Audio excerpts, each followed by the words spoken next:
Robschild, no investment advice. Welcome to the show where we view financial markets using Ben Graham's investment philosophy, macro, technicals, and crystal ball gazing. Today is Tuesday, October 29th, 2024. In today's episode, we're going to begin with discussing job openings in September. This came out today. The actual at 7.44 million, significantly lower than the estimated 8 million and lower than the last reading of this at 7.86 million. For the soft landing to play out, this can't keep going down. It eventually needs to bottom and start going back up. You can find the chart yourself on the Fed, St. Louis Fed website, job openings total non-farm. You can see it was updated today at 9:06 a.m., this chart, with the 7,443 times 1,000. The level is in thousands here, so that's 7.44 million. And as you can see, from March 2022, job openings have been going down. When will it stop? I want to also note additionally that the previous peak of this metric before the COVID crash was in November of 2018 at 7.6 million, we'll call it, and we're lower than that now.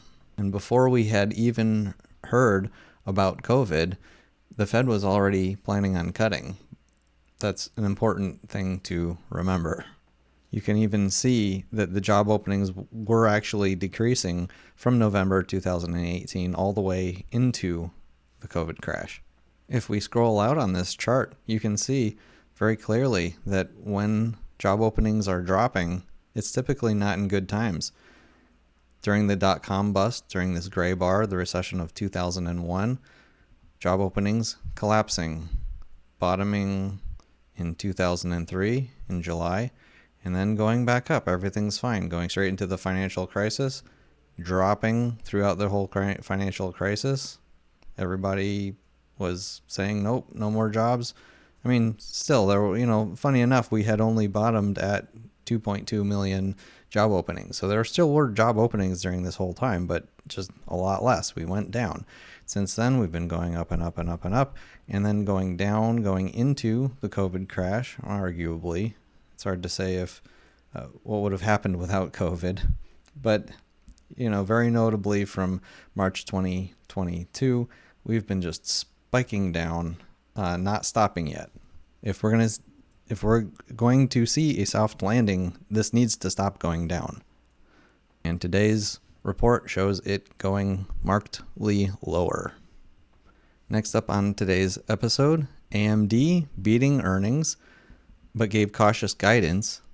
So it beat earnings, guys. It did it.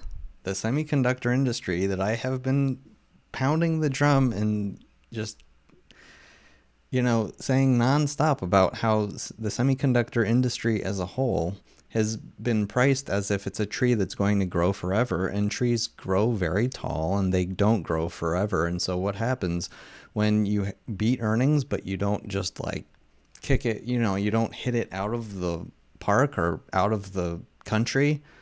You have the market pricing a 7% drop in the valuation of AMD. As Benjamin Graham had stated almost 100 years ago at this point, when you have an enormous amount of speculation priced into securities, all that has to happen is a slowdown in the growth of the earnings. It can keep growing its earnings, but even if the pace slows down, the drop in the price can be enormous. Now, in the after hours of SMH, this is the semiconductor ETF, I'm a little surprised to not see more weakness considering how important AMD is in this industry. We're down only 0.8% for the moment. So although that level 254 is still within this wedge pattern and didn't break it to the downside, I think the market, with my crystal ball, will digest this information for the whole industry to start losing value, on top of the fact that we have such an unbelievable chart setup here in SMH. If you've been following the show, I'm short the semiconductor industry right now with a fund called SOXS, triple leveraged short. Again, bearish engulfing candle downside, double engulfing bearish candles here to the downside. We had this recent very bearish to the downside, and the bearish engulfing candle, which means that it will go to the downside, and being still within this red candle, it still suggests all of this looks like it's about to absolutely collapse. So I'm very happy to be holding my short on the semiconductor industry still. Next up, Google earnings came out, and it was a beat. The stock price is up almost about 5.5% in the after hours today. This is mostly on the back of their cloud services doing well. People are paying money to have them store data. I guess that's what the whole cloud thing is all about. I'm not into it. I like having stuff on my own hard drives. Like I don't know why people like the cloud stuff so much, but I might get into it eventually. I mean, you're watching the guy that uses Notepad still for all of his shows. Next thing, big earnings this week, still continuing. Again, Wednesday after the close, we have Microsoft coming out with their earnings, Meta, Coinbase, Robinhood, Carvana, Roku, Starbucks. And then Thursday, we have Amazon, Apple, Intel, just giant companies, massively important companies coming out with earnings this week. And on top of it all, we still have Wednesday, GDP coming out, Thursday, PCE, the Fed favorite inflation gauge, and Friday, the big unemployment number. I'm just going to add a little conspiracy note here, and not that it's even like a bad thing. I'm just going to say I would not be surprised if Friday's unemployment number is a complete lie just to keep people, it's a little conspiracy-y, but just to keep people calm before the election, just to make things, not too political. I mean, imagine if, for example, the Friday unemployment number, unemployment came out as being like way higher than it actually even was for real. That would be someone pulling strings to try to make things look worse now to potentially affect the election, for example. It's just a total like crystal ball, like paranoia imagination thing. But I'm just gonna say it wouldn't even bother me, considering how important elections are to keep people calm. But whatever. Well, let's see what happens on Friday. No matter what anybody comes out with anything this week, it's a wild week with all of this data coming out. Before we get on to the charts, the daily reminders, I did a separate show this week for Monday's show where I walk through all of the things that I think are paramount for investing decisions. Again, no advice, but I think these are massively important things to always have in the back of your head, which is why I show the screen every show and call it the daily reminders. Keeping those daily reminders in mind, the crystal ball rating remains bear market very soon, and the Fed won't cut fast enough to save the economy. Last thing before we get through the rest of the charts, thanks for watching, and thank you for your support. Starting with the S&P 500, the SPX, we had recently broken to the downside expectedly from this rising wedge, and we've just been drifting sideways here for the moment. For us to really go bearish and go down to the next support levels, we will need to see a close below the low of October 23rd. So we need a close below 57.62 to confirm further bearishness. As it is today, we're floating sideways in the S&P 500. So that jobs number that came out pretty weak, it didn't really seem to bother the S&P 500 that much yet. The VIX futures term structure is shaking in its boots not a little, a lot. I mean, the November contract is still elevated past all the way out through, past the May contract, suggesting that near-term volatility is expected.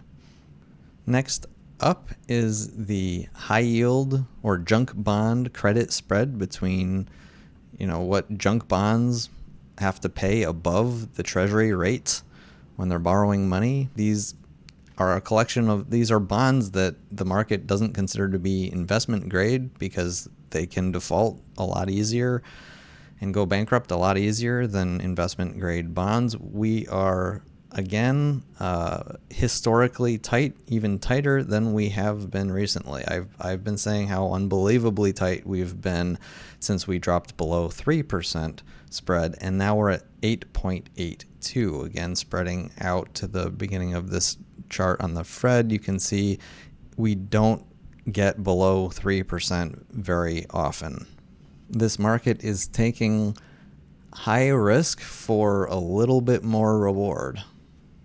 And to me, that's not intelligent investing. I love junk bonds when they're at a severe discount, just like Benjamin Graham. When the credit spreads are historically tight, other people seem to like them right now, not me. I still hold Leaps and various other put contracts on the junk bond fund HYG as it stands still.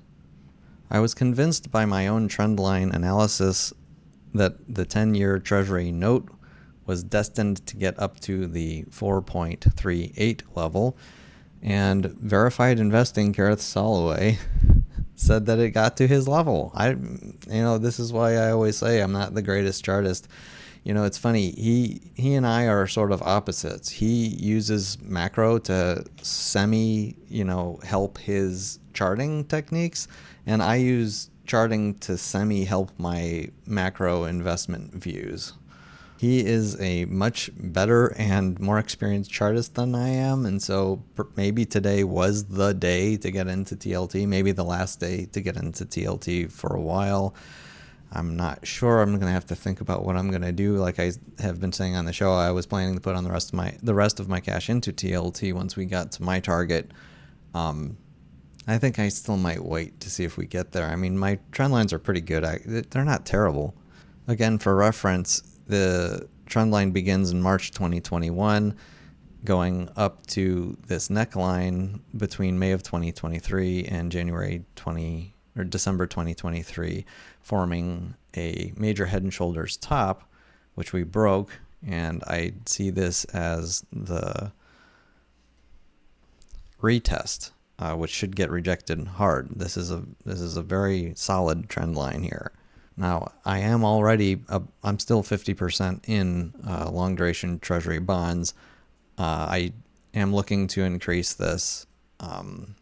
Now that I'm thinking about it right now in live time with the job openings data continuing to collapse, it's giving me further confidence. I'm going to start inching into it, probably after hours today, actually more. Again, I think that long duration treasury bonds are a great place to be when the economy is expected to be slowing down, which all signs to me point that it is. And on top of it, you have this major divergence between yields and the value of stocks. It just makes 100% sense to me for long duration bonds right now to do well.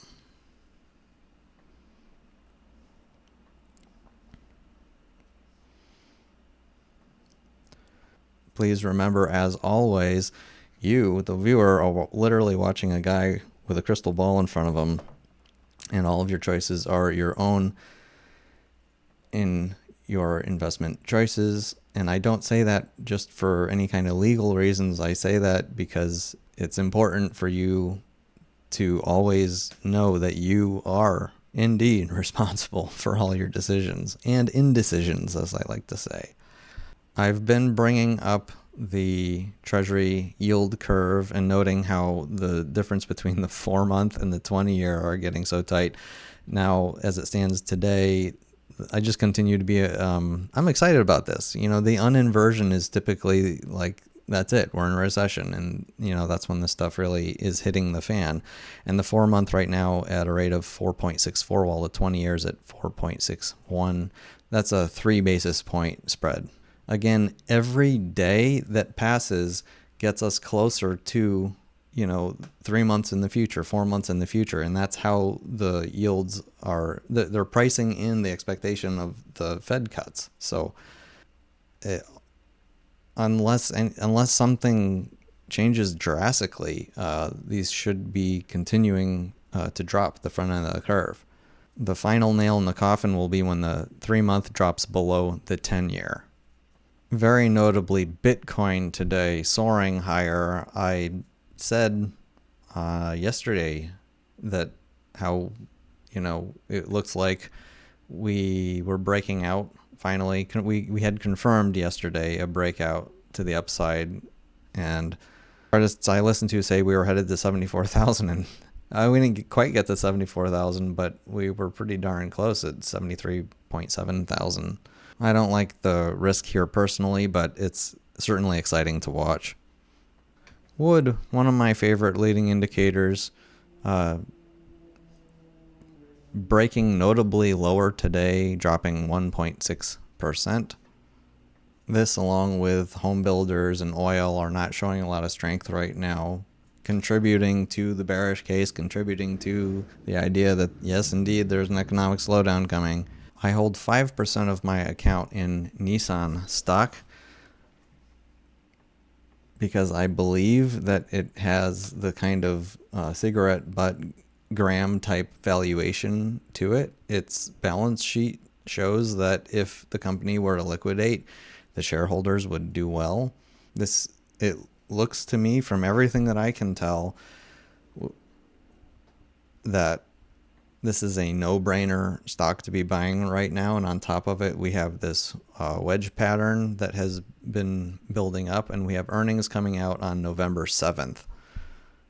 So with the balance sheet, the technicals, the chart pattern set up, and with all the stars aligned, maybe this will pop to the upside. And that's all from me and my crystal ball. I hope you enjoyed. Thank you for watching, and see you next time.